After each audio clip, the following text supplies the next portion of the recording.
Hey guys, it's Wahima, but just call me Wah. Melanated! Welcome to my recap of 90 Day Fiancé Season 7. This is just 90 Day Fiancé. It's no 90 Day before the 90 days. It's no 90 Day Happily Ever After. What now? Who did what to who? When? There's no Russ and Pow, thank God.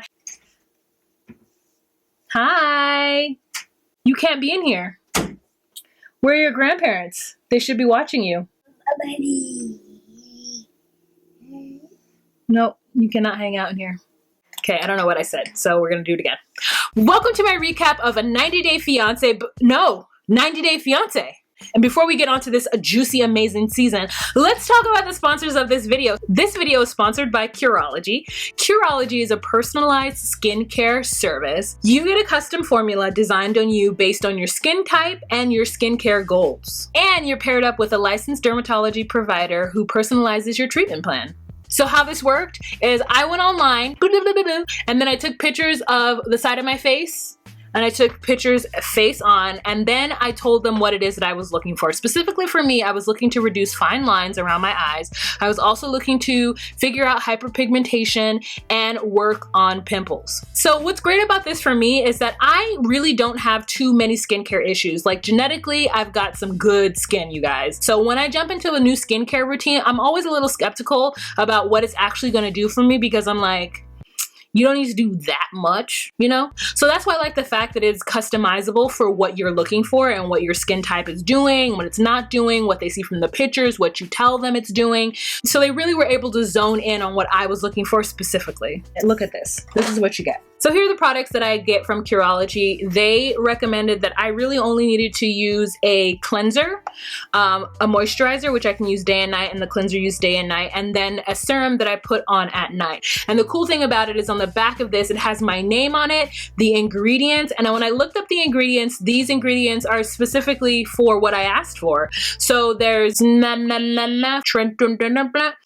there was acid, and it's actually been great. A lot of you guys have been asking me what I've been doing with my face, and I've been real secretive about it because I didn't want to talk about this until I had enough time to use it. And guys, I've been using this since June, since I got back from Tennessee. I've recently gotten some breakouts, and that's because I put on makeup for Halloween and some other stuff, but it really has cut down some of the hormonal breakouts that I've had. I see way more even skin. If you guys have noticed that here on the channel, I have been going live without any makeup, and that is due to Curology and me feeling confident being on camera, knowing that my skin is evening out and that I don't have any blemishes or things that are, you know, causing me to be uncomfortable. Please check the link down below. I will have a customized link where you guys can get a month free. You do have to pay for shipping, which I think is $4.95 or around there. You get to work with your one-on-one dermatology provider. It's cruelty free, so I mean, it really makes me feel good when I use this product. All right, you guys, enough about Curology. Let's jump right into this 90 Day Fiancé fiasco. 90 Day Fiancé, Season 7, Episode 1, I Want to Kiss You. All right, so the first couple that we're gonna talk about is Anna and Marcel. Is her name Anna?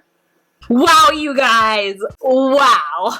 So first we have this crazy bee music that they've had for her because she's out amongst her bee houses, beehives, bee havens. And she's talking about how much she loves bees. She likes that they cooperate with each other and that everybody has their own job. And sure, she gets stung, but you're a sissy if you're scared of bee stings. Well, girl, consider me a sissy. I've been stung by a bee one time. I don't want to do that again. No, man, I don't want it. She's got a 15-year-old, a 14-year-old, and a 6-year-old who is her favorite, the 6-year-old, even though you're not supposed to say that, but she said it on national TV. So when her children watch this back, they're going to know that the oldest one is a pain in her butt and the youngest one is her favorite. And the middle one, he's sensitive and you can't tell him much. So Anna's a little naive. Anna's one of those people who has had a hard go at life, a hard go at love. She was married to their father, and it took her a long time to get out of a situation that sounded to be abusive. She said he just wasn't very nice. And when she finally got out of that relationship, the dad just like washed his hands of his kids and kept it moving. And I was like, yeah, he sounds like a real jerk. Anna seems like a nice person who allows people to run over her, and the only way that she can escape from her worries is by drinking 3 glasses of wine every night. You know what? There's a lot of people out there who are just like Anna, so I don't want to judge her, but I can already tell that there's some things going on that she needs work on before she brings a stranger who doesn't speak her language into her kid's home. Marcel is 38 years old. He is also a beekeeper. He is from Turkey and he is devout Muslim. So he and Anna met on a beekeeping Facebook group, and he messaged her and she messaged back, and they just started talking in, I don't know, like half broken English. So we have Anna engaging with her teenage sons, and she asks them, do you guys have any plans for today? And they are both like, no. And then she's like, no plans? And the boy's like, no. And she's like, you just gonna sit here and play video games all day? And he's like, yes. Anna, you needed to prep them before the camera crews got here and tell them what to say, because they don't know what's going on. You can tell that her interaction, it's just her and her kids, and they're used to interacting with each other. There really doesn't seem to be any room or space for this male figure that Anna is looking to slide Marcel into to be for her sons.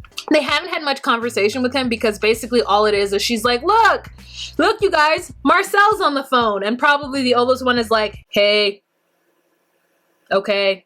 You know?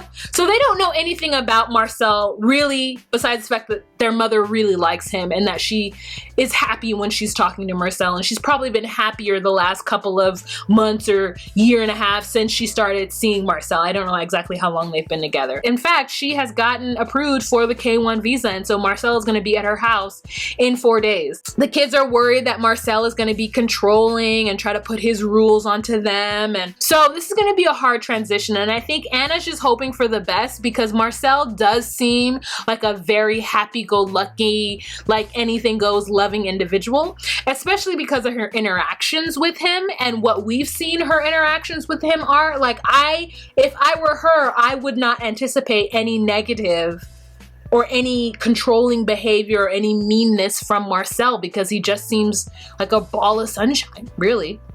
So the next thing with Anna is she's gone out with her homegirl that she's known since the 6th grade. And I'm like, yes, I have a friend who I've known since kindergarten, so I kind of love it. I'm excited for this dynamic. I mean, basically when they get on camera, her friend just reads, I mean, like opens the book from cover to cover, reads Anna for Anna's decisions. She's asking so many good questions that at the end of their conversation, Anna is not sure if she's making the right choice by having Marcel just come in and move into her house. Sis, you have already signed up for the show, okay? Camera crews have already been deployed. You are doing this show. Her friend says, I understand that Marcel makes her feel good. I understand that she's happy, but there are so many other things that go along. They haven't even had any detailed, deep conversations because they don't speak the same language. And another thing that we all know is an issue is the fact that Anna likes to drink. She likes to have her wine here and there. And this is another thing that I found to be interesting that Anna said. She said that she needs to tell Marcel that she should be able to drink because she's American and it's normal. And I'm like, it's not about you being American, Anna, because there are lots of cultures, lots of religions within America that don't want their patrons to drink. And you know what I find to be really interesting is that he's Muslim, but he's non-Arab. So much Islamophobia that happens in my comment section and other comment sections on Instagram that I see against the Muslim foreigners that are coming to the US. And I wonder if the same Islamophobes are going to be talking about Marcel the way they talked about Omar. Okay, so the next couple that we're gonna talk about is Tania and Syngin. Okay, so this couple makes me happy for one major reason. The fact that Tania talks about that he's South African, white, and apartheid. Thank you so much. We have to acknowledge the elephant in the room. I mean, I'm so happy. I love Tania and the fact that she's very proud to be Latina and possibly Black. Also very proud to be an activist, and she fights for people's rights. She's a bartender. She seems like my kind of girl, okay? She's opinionated. She has strong feelings about things, and she doesn't let them go by the wayside. She says that she was purposely single for 6 years because she didn't want to have to tamp down who she was as a person to fit somebody else into her life because her last boyfriend wasn't a very good guy. She's spontaneous. She loves loves sex. I mean, I feel like we could be friends, Tanya and I. Syngin was raised in a very segregated society. He was raised to think that he was better than the blacks or the natives or the brown skin folks of South Africa. And so she says that the fact is that she's a Latina, she's a brown person, and she had to have that conversation with him. So she did. And he is definitely opening to learning and to growing and to being better. And that's what she loves. And I love that about him too. Let's go ahead and talk about it. Thank you. Bravo, bravo, bravo.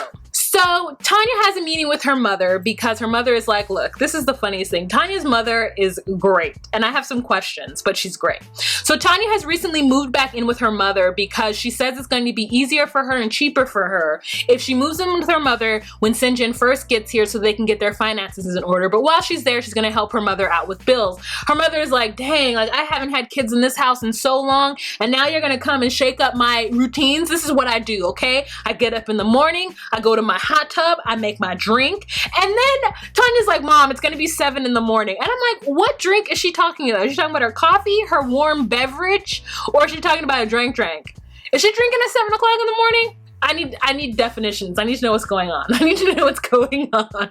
Syngin is just like living by the seat of his pants, bartender, like, you know, just kind of not really doing much in life. He loves nature. He's just like there, right? He's not a career guy. So she's hoping that when he comes to the US, he'll decide what he wants to do, how he wants to move forward in life, and that it'll be a good thing for her daughter. It seems like Tanya has a very singular idea of how her life is going to go with Syngin in the US, and she may or may not have discussed that with Syngin. And he's a very like loose and languid, if it's meant to be, it's meant to be type person, and she's not. She's more so, we need to plan, we need to make decisions, and from that planning and making decisions, then we can kind of be loosey-goosey. But there definitely needs to be a plan, and that's how I am. So I really feel like Tanya and I might be kindred spirits, low-key. So when we first see Tanya, we see her in a sex store because she's like, look, I'm trying to spice up my sex life now, not tomorrow, not when it gets bad, but preemptively. So the next thing we have with Tanya, she meets up with her sister who has her mother's whole face and who does not like her. They do not like each other, girl. That sister is like, you're bossy and you're mean and you're bitchy and you're gonna push Syngin away because you probably haven't had any conversation with him about what your plans are and you're just expecting him to be your little puppet and do what you say. Tanya is real upset about that statement. She just does, I mean, she's like, look, this interview is over.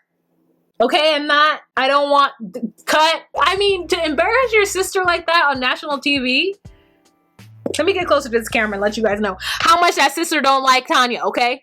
They don't like her. So let's jump back to Anna and Marcel. Okay, so the next thing we have with Anna Marcel, she's at the airport gonna pick Marcel up, and Marcel runs to her. He looks like a little puppet on a string running with his arms open, and I'm just like, oh, he is not the man for me. But the man for Anna, which is fine. I mean, he is so filled with glee and happiness to see Anna. He forgets his bag. They can't speak to each other. It's real awkward. And then all of a sudden, Marcel is like, Omar!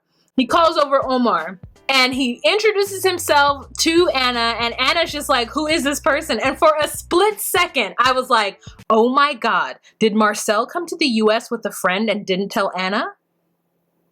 Who is this? Is this his cousin? Is he just deciding like, since I can come to the US on the K1 visa, my cousin came too? It was just so awkward. And finally, Anna is just like, Marcel, who is this? And Omar's like, we met just now. And Anna's like, okay. And then Omar's like, okay, bye. And they give each other like a hug. It was the most awkward moment ever. And then it was over when Omar walked away and they just ran and got into the car. And that was the end of it. We'll see what happens when he gets around her family. Okay, so let's move on to Michael and Juliana. Michael is a 42-year-old male who's from Connecticut. He is a wine entrepreneur and he has made so much money. If you get anything from this episode of meeting Michael, just know that he is stinking rich, okay? He's made a lot of money. He met Juliana on a yacht party in Croatia a couple years ago. I guess she was 20, now she's 23, so they've known each other for about 3 years. He's got 2 kids, an ex-wife who he's now BFFs with, and he is doing everything he can to help Juliana out. Juliana grew up poor. She's like a native Amazonian, and she didn't have much education, and she was working as a seamstress with her sister and her mother, but she got discovered by a modeling agency. So she had been modeling in Brazil and around the world except for the US. So he's there trying to assist her. He's like, look, I met her. It was meant to be. We got along really great. And I know it may seem sleazy that I'm this rich guy with a young girl. I really feel like Juliana and I have something going on, and I'm not afraid to say that I love her. So he's tried to get Juliana into the country before, but her tourist visa got denied, and I'm not sure why. He basically said that it was something having to do with nefarious reasons. I guess you just have to prove that you make a certain amount of money in order to get a tourist visa to come to the US, which is so interesting. I mean, not to say that I don't understand why it is, I just didn't know it was a thing, you know? So it's just so interesting to find that out. So he says that really the only way to get her to the US was to do the K1 visa. It's not necessarily his first plan. That was what they wanted to do, but it's what they had to do. So he has 2 kids, and they are very precocious, okay? These kids are actually fun kids. I don't know if as a step parent I would have fun with them because they're raised in a very modern fashion. The kids seemingly have a say in what happens in their lives, which is like always so interesting to me because I didn't grow up that way. Like I didn't grow up knowing or understanding that I didn't like certain foods, like because I just had to eat them, you know? Like I wasn't given any choice as a child to figure out who I was or what I wanted. In fact, I had to do that when I moved away. I wasn't until my late 20s that I actually figured out, like, Wahima, you don't like green bell peppers and you shouldn't have to be forced to eat them. If you don't want to eat it, Wahima, don't eat it. But these kids have all the choices. In fact, someone has been talking to them about Juliana, telling the 12-year-old that him and Juliana are much closer in age than Juliana and his father. So he's like, Juliana's not really a parent because she's closer to my age. I mean, she's 12 years older than me, so she couldn't be my dad's kid, but we're still closer in age. And I'm like, that is a red flag number 1. Whoever has been talking to these kids about Juliana and her place has done the dad and Juliana a disservice. Regardless of the fact that she could be their babysitter, regardless of the fact of her age, they should still have a sense of respect for her as an adult and their father's wife. And I don't think that these parents, because they can't see, understand what a disservice that they have now done. Now, I do think it's responsible of them to have the conversation with the kids. The kids are well aware of Juliana. They understand that she's coming, but for them, she is no authority figure in their life, which is going to be a problem because the dad can't be around them 24/7. Otherwise, they're fine kids. I mean, the fact is that the little girl had on lipstick and I was here for it. You know, normally I'm just like, oh, girl, lipstick, but it was the right shade. He bought a house that looks so beautiful, that is only a couple of miles away from the house that his children are growing up in. So the kids are gonna bounce back and forth from homes, but it's like walking distance from the home that their father lives in and the home that their mother lives in, which again, I think is great, but Juliana might not think it's great. He's gonna go to Brazil to be there with Juliana when she goes through her visa interview for the K1 visa. And he's just talking about how life is gonna be difficult and how they really haven't been able to talk through a lot of the expectations because it's happening so fast, but that he's hoping to be able to do that within the 90 days and then decide if it's a good fit, if they should get married. So I actually do like this and I'm interested in seeing what happens and how the kids end up interacting with Juliana and how Juliana ends up interacting with him, his kids, the ex-wife, and the US. Also, I don't know if I like his hair better long or not long. I feel like when it's long, he looks younger, but when it's not long, he looks cleaner and more put together. Okay, so the next interesting couple that we have is Emily and Sasha. Emily is like 29 years old or something. How old is Emily? Emily is 29 years old from Portland, Oregon. She's been living the last 3 years in Russia, and Sasha is 32 years old. He's from Russia, and he's a personal trainer. So Emily lived in Russia to teach English after college. She said she was a party girl. She had a real good time in her life, and the next adventure was moving to Russia. So she thought she was gonna be moving someplace like palatial palatial and beautiful, but she didn't. She moved to like a suburb or like another city that isn't so grand and great as, I guess, whatever the capital of Russia is. I can't think of it off the top of my head. Moscow. Girl, that was dumb. I'm dumb. So she thought she was gonna be someplace magical like Moscow, but really she wasn't. She's in some other place that I can't even begin to say the name of, and I'm not gonna try. But it's not as grand or as beautiful as Moscow. So she was really, really sad and lonely, so she joined a gym. And when she joined that gym, she met Sasha, who is this hot personal trainer who has abs and arms of steel, but he isn't full of himself and he's down to earth. And so that's what really drew her to him. So they started dating and getting to know each other, and then they realized that they were in love and got pregnant, girl. She is 9 months pregnant at this point. She is due in 4 days. She's just like, look, he made other mistakes and I'm not one of them, and we're perfect together. So then we have him. He didn't speak much English when they first got together, and that was a problem for her because she doesn't speak any Russian. This girl has been living in Russia for 3 years and does not speak Russian. She cannot go to the store and order tea. I mean, the Americanness of it is astounding to me. I know a lot of Latino people. I know a lot of Asian people. I know a lot of Eastern European people who have been in the US, live in New York City, been in the US for years and do not speak English. But New York City is a city that is conducive to that. You can stay in your pocket and you can thrive. Russia, though, I don't know that there's pockets of Americans who are just like staying in the American part of Moscow or Russia and don't have to learn any Russian. I mean, especially because she isn't in a big city. So there might be a pocket of Moscow where you can just speak English only and everything is great. There might be, but not in this little town she's in or this little place she's in. So she should have learned Russian at least 1 year into it. But girl, she didn't.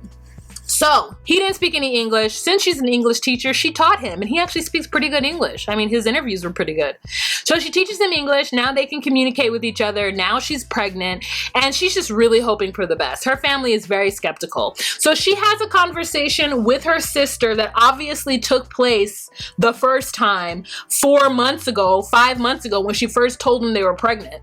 And then now she's having the same conversation with her sister. Her sister's asking all the questions that she would have asked 4 or 5 months ago, and the girl now is dizzy. She's sitting down, all of a sudden she gets dizzy. She tells the producer that she does not feeling well, and this is how I call BS, because she stands up while dizzy, calls Sasha, who rushes over to her with no coat on, and she's wearing a full-on coat, scarf, and everything. He has no coat on when he gets into the restaurant or when they're outside of the restaurant, and no ambulance or anyone is called. There's no producers in the shot. She's just walking around with her head on her hand on her head like, I'm feeling dizzy, I don't feel well. And we're supposed to go, oh, her sister has upset her to the max. That's what's happening. No, girl, this was all staged, and they didn't even stage it all that well. So next thing we have is Sasha with his oldest son going to the toy store. So the sad thing about it is that I was thinking that Sasha was like a deadbeat who didn't take care of his kids, because obviously he's planning on going to the US and leaving the 2 kids he has behind in Russia. But it turns out that his first wife doesn't allow him to see his son unless it's a holiday. So this guy doesn't even get the opportunity to be a dad, really. So if your kids are not in your life that much, and you were married to their mother, it looks like he got married to the mom when they were like 16, 17. He got married to the second one when he was like in his early 20s. So Sasha has been through it, and he says that people will judge him because of that, but that really he's a good guy. And so I know I judged him. I'm going to give him an opportunity to redeem himself. I want to get to know more of the baby mama situations and what is preventing him from being the dad that he should be, and what is preventing him from being the dad that he should be so much that he's willing to just leave his 2 kids behind and go to the US. But here's the deal. I don't judge Larissa for leaving her kids behind, coming to the US to try to make a better life. So I'm gonna not try to judge Sasha, and I'm gonna give him the benefit of the doubt. I think there are certain parts of Moscow that are akin to the US. And so if he is a personal trainer able to make a living where he is, I don't necessarily know that living in the US will be a better lifestyle for him. You know, but that's just me. Maybe my ignorance is showing and I don't understand. But, you know, Larissa, it seems, would obviously benefit from coming to the US because the US's economy is better than Brazil's, but I don't know what the US economy is compared to Russia, and if Sasha is able to make the money, good money in Russia, because what's he gonna do in the US? Be a personal trainer here? And not to say that there's anything wrong with being a personal trainer here, but I think the people make a lot. I think personal trainers who make the most money are personal trainers who like branch out to start their own business, you know? So unless he's planning on doing that here, which he probably could do in Russia, I really don't see any reason for him to come to the US and leave his whole family behind, besides following Emily. All right, so the last couple that we're gonna talk about is Anny and Robert. Okay, so Anny and Robert. Robert is a New Yorker who moved down to Florida, and he's with his son, Bryson, or Grayson, or Tyson. One of the sons type name. Robert has raised his son solo. I guess the mother got out of the picture pretty early on when the baby was only months old, and he has been fighting for and fending for him and his son this whole time. The son is about 5 years old, and you know, he's the only child, so he's kind of rambunctious, which is normal, right? And the father's doing his best. He's an Uber driver, and he says he loves being he's not an Uber driver. He is a, what do they call it when you don't want to name it? Rideshare. And so he is doing what he needs to do to take care of his family, take care of his son. He started talking to Anny online through a mutual friend. So he booked a cruise that made a stop in the Dominican Republic instead of just going straight to the Dominican Republic. And he got off the boat in Punta Cana, Dominican Republic, to meet her, and he was with her for 8 hours and decided that he wanted her, that shorty was banging and that she was hot, and he wanted to see her and be with her in the US, and he wanted her to come to the US to help him and take care of his son because his son needed a mother. Really, he's into Anny because he thinks that she's really hot, and he wants to make sure that Anny is not into it for the wrong reasons, that Anny is not only into him for the money, but he sends her money. I don't know how much he sends her, but she goes and waits in line to try to get the money out, and she can't get it because she doesn't have a valid ID, and she's very angry at him. Not sure why she's angry at him. It's not his fault she doesn't have a valid ID to pick up the money. And he's like, look, the money's theirs. I don't know what to tell you. You have to figure it out.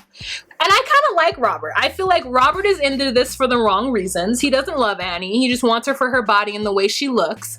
She's into it for the wrong reason. She just wants him to get to the US and to have a life outside of the Dominican Republic. So, scam meets scam. I feel it's a match made in heaven. He's like, look, she better not be coming at me for all this money stuff, because if that's the only reason that she's coming here, then you know it's not gonna work. Meanwhile, he's literally in a lingerie store trying to buy her lingerie based on what he would find sexually gratifying, not based on what she might like. The saleswoman at the lingerie store is trying to get Robert to envision what she would like, what she would feel sexy in, and he's like, no, I want to buy her what I would like and what I would find her to be sexy in. And he doesn't know her size. He just shows a picture. So I'm interested in seeing this couple too. I think they gave us the most interesting couples in this episode, and then the other couples, they may or may not be interesting. Girl, it's just too many couples though. 8 is too many. 6 is the max. I mean, 5 is ideal. 5 couples, 1 hour is ideal. 8 couples, 2 hours, girl, not ideal. All right, you guys, so that's the end of this episode. I know I missed a lot. I probably didn't talk about half the things I wanted to talk about, but as you can see, the sun is going down, or it is down already, and I gotta get this video edited. All right, you guys, so let me know what you thought of this episode down below. Please, let's have a kiki and a conversation in the comment section. Don't forget to check out my merch below. Don't forget to check out the Curology link below, and remember to be you, be true, and find your place. Bye. Anna and Marcel, they're gonna be the standout couple of this season because Anna's just so kind of silly, you know? She's just like naturally kind of dumb, and I love that. Like, it's not that she's dumb in real life, but her choices just don't make any sense. And I think that we're gonna get a hoot out of her. Feel sorry for her, but also not feel sorry for her at the same time, because she's obviously been through it and she just wants love.